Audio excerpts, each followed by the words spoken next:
Hey everybody, and welcome back to the Stash Project Stash Report. We took last week off.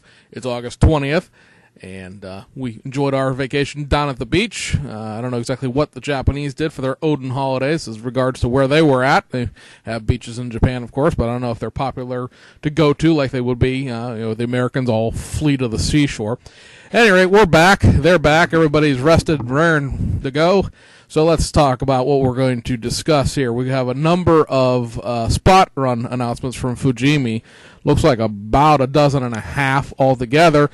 That's so far. Those are the only September release information that we have, other than the Aoshima spot run stuff. There's no specific stuff that's been announced in regards to like Hasegawa or Tamiya or any of the American stuff. Of course, Revell. We have to wait until the last minute because their stuff can change right up to the release date. We also saw a shocker out of Ebro. They've gone into a time zone warp and put out their For Forgane this month. Actually, Tuesday. They kicked that out well in advance of the December reissue date that they were saying for that. We also got a couple of kits from Fujimi reissue-wise, as well as the wheel sets that we were waiting on from Aoshima, and some of the carbon fiber decals from Studio 27 are in. So, as always, let's consult the notebook of knowledge. Yes, as we mentioned, Fujimi spot runs. They announced a set of like 7 kits, which were, interesting to have back. They've been disappeared for a little bit, but nothing there was too ground moving. And then they announced another dozen kits the following 2 to 3 days later, right before everybody went on vacation. And some of these are slightly changed, that they have window masks in it. If you've bought any Asian kits in the past, Tamiya especially, some of the newer Oshima kits will have little stickers that you put on the inside of the windshields, and the back glass, side glass, and stuff like that will allow you to paint the black trim on the windows without having to do it freehand. If you really want to go all out, you could tape the front of them and try to spray paint them, although your results may vary. Don't blame me if you destroy your kit parts. But the initial dose of 7 kits are all going to be reissues from their initial D series.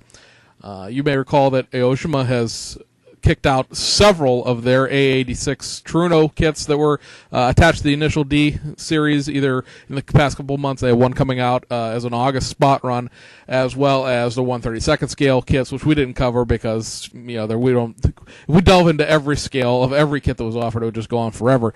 But they're going to be doing 2 of their A86 Trunos, one which has a carbon fiber hood. They're going to be doing 2 different versions of their FD3S RX7, the second one being a Project D version. These are, you have to be into the show to realize the differences between the two. One is from the beginning of the series, one's from the current part of the series. They're doing a reissue of their Cel80, which is a Nissan Silvia with a 180SX front end bolted onto it, or it might be the other way around. Whatever. And they're also going to be doing a R32 GTR V-Spec. All of these, again, from the initial D comic book series. All that information is, out there, especially on Hobby Search 1999.jp. As far as what the box art all looks like for them, we'll kick the box art when they come out in September. But they're just straight reissues of existing kits. So if you want to know what's in them, what the instructions look like, parts content, you can check them out now, in advance to see if there's anything you really want there. I would say that Aoshima's A86s are more detailed in the sense that they come with engines, whereas the Fujimi ones are curbside. But I don't believe that Aoshima has a Cel80. Their V-Spec R32s are pretty much the same. They're both curbside, both real simplified kits. And I have not actually seen either one of their FDS 3S RX-7s because they aren't U.S. spec. The Tamiya one, there's a Tamiya one that's U.S. spec, but the other ones are JDM only, and I'm just really not into that body style of the RX-7, so something that I really don't have any experience with is commenting as to which one might be better than the other. The Tamiya one also has one of the FD 3S RX-7s, and it's a full detail kit, so, just from the onset, it's probably better. Now, the window mask kits, this was kind of a surprise. They kicked out a bunch of reissues. All of these, again, straight reissues of existing kits. Most of them have not been out for probably a good half a decade, or maybe in some cases these haven't been out in a decade. Some of them I can't find the old box art by searching on Hobby Search, which means they're more than 8 years old since the last time they were reissued. Some of them are currently in stock at Hobby Link Japan and Hobby Search, but the difference will be that these will have newly added window masks to make that window trim painting a bit easier. And those kits are going to be the Nissan Mid 4, sort of an interesting mid-engine Nissan that came out in the 80s. I believe there was a Revell kit of this as well at one point in time, but I don't believe that they're the same kit as far as being, Fujimi sold their kit or ran a set for Revell and then, ran their set. Anyway, it'll be coming back out with window masks. They're going to be doing a kit of the Daihatsu Move CX. This was a 1995 little K car, the little teeny weeny little Japanese cars that are called K cars. It was last reissued, I believe, like 6 years ago. It's one of the only ones that of these old kits that I can find on Hobby Search, and I believe it said that like 2006 was the last time it was reissued. It's going to be done as both a CX and as a CX and a DX, I believe. Anyway, it's going to be they're basically taking two of the kit versions and packaging them into one. You're going to be able to build either one or the other. They're also going to be reissuing the Daihatsu Midget as a Type R and Type D. Again, two different kits that they're going to be combining into one. The Daihatsu Midget, as far as I know, is still in stock at Hobby Link Japan, but this will have the window masks to make the paint trimming easier. It's really a goofy little thing. It almost looks like a BMW Isetta on four wheels, and it's like a pickup truck. Go look it up online. It's a fantastic little car. Again, another little teeny-weeny Japanese K car. They're going to be doing a Honda Stepwagon Type G. This is from 1996. Available in both 2- and 4-wheel drive configurations. So again, they're taking two different kits and combining them into one and adding the window masks. We'll be doing two different Toyota Estima Fabulous kits. One just a regular, the Fabulous being a tuner package or a VIP trim package sort of thing.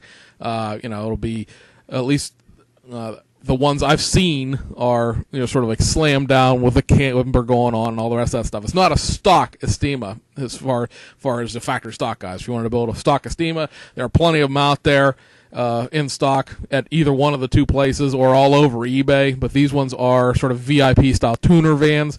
One is just a regular one, and one is a half window, so it'll have like the moonroof back end to the Estima. If you go look up like the Aoshima kits, they offer the half window as their Estima kits that has several.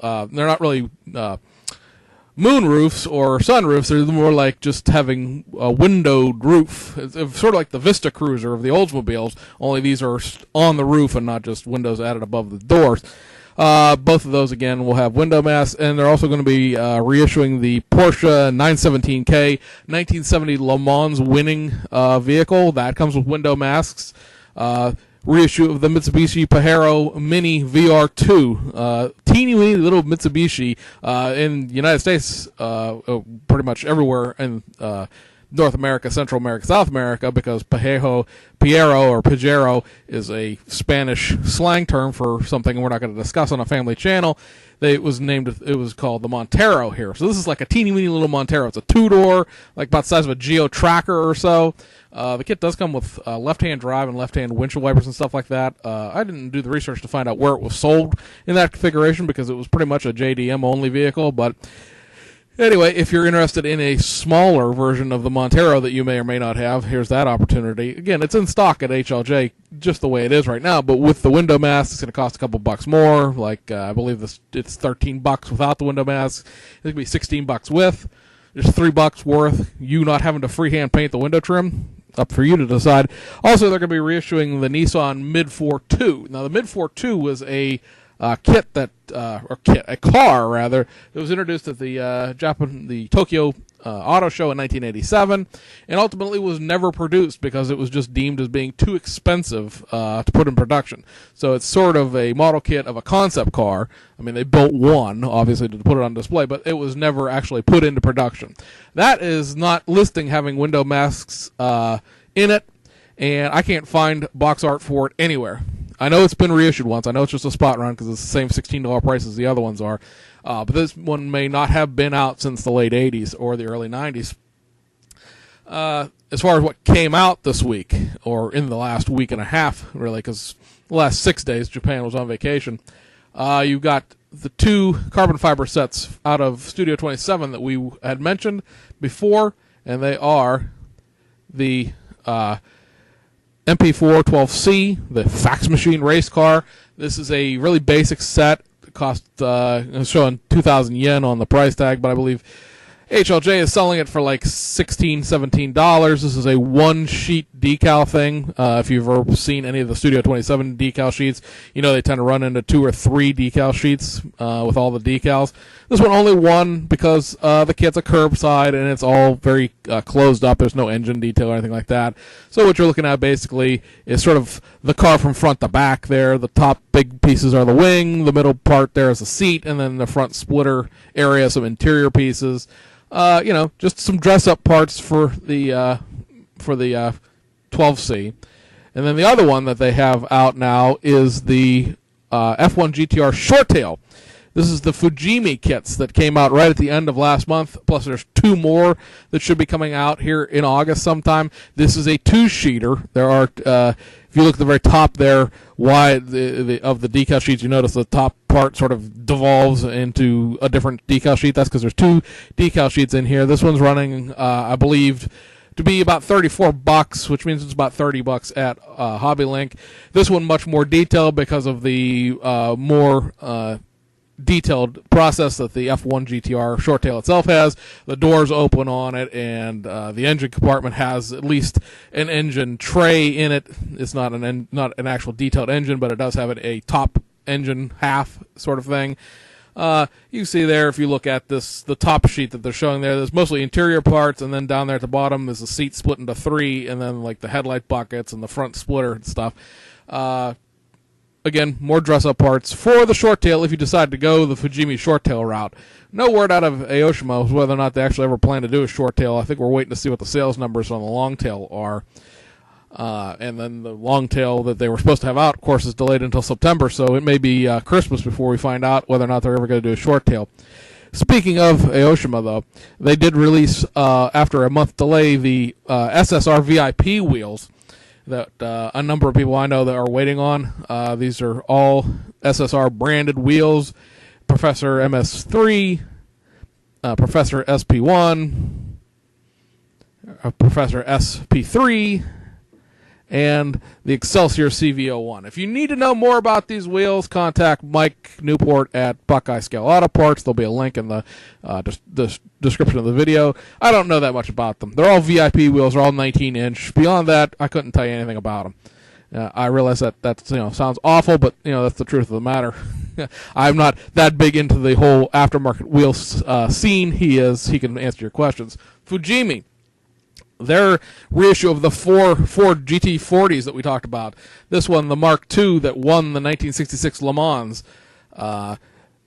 They also they reissue all 4 of them. So let's just run through them real quick. This next kit here is the winner of the 1968 Le Mans. This one here, the Mark II, the second place vehicle of the 1966 Le Mans. And then this one here, just a entry into the 1966 24 Hours of Le Mans. All of these kits, hang on, there we go. Well, it may have been 2 weeks. I can't remember how to run my own video machine anymore. All of these kits are essentially the same model. The only real difference is the hood cutout is separate. There is no and we're talking about the front boot style hood rather than the engine cover. Are separate because that is the big difference between the Mark I and the Mark II and the 1968 and the 1966 is that hood and front end pieces. Also, I believe the wheels might be a little bit different between the two years, and the decals are all different because the 1968 ones seem to run Firestone, and the 1966 ones ran Goodyear, and the decals are different. They seem to be dry transfer decals for the wheels too. They're not actually like water slides. All of the kits include some photo etch. It's very basic photo etch. It's basically some seatbelt buckles and the mesh for the rear of the vehicle. There are some seatbelt material, so if you want to go that route, you can put seatbelts in the vehicle itself. They are very basic kits. These are all four of them are reissues of existing of these kits. Basically, they're just spot running them basically. But they are all built up into what appear to be really nice models in the right hands. There's no engine detail whatsoever. There's a transaxle half shaft in the back that shows, the bottom side of the chassis detail, but there's no actual engine in them. The interior is very Spartan. Of course, the real car is very Spartan, but there's not a whole heck of a lot of detail there either.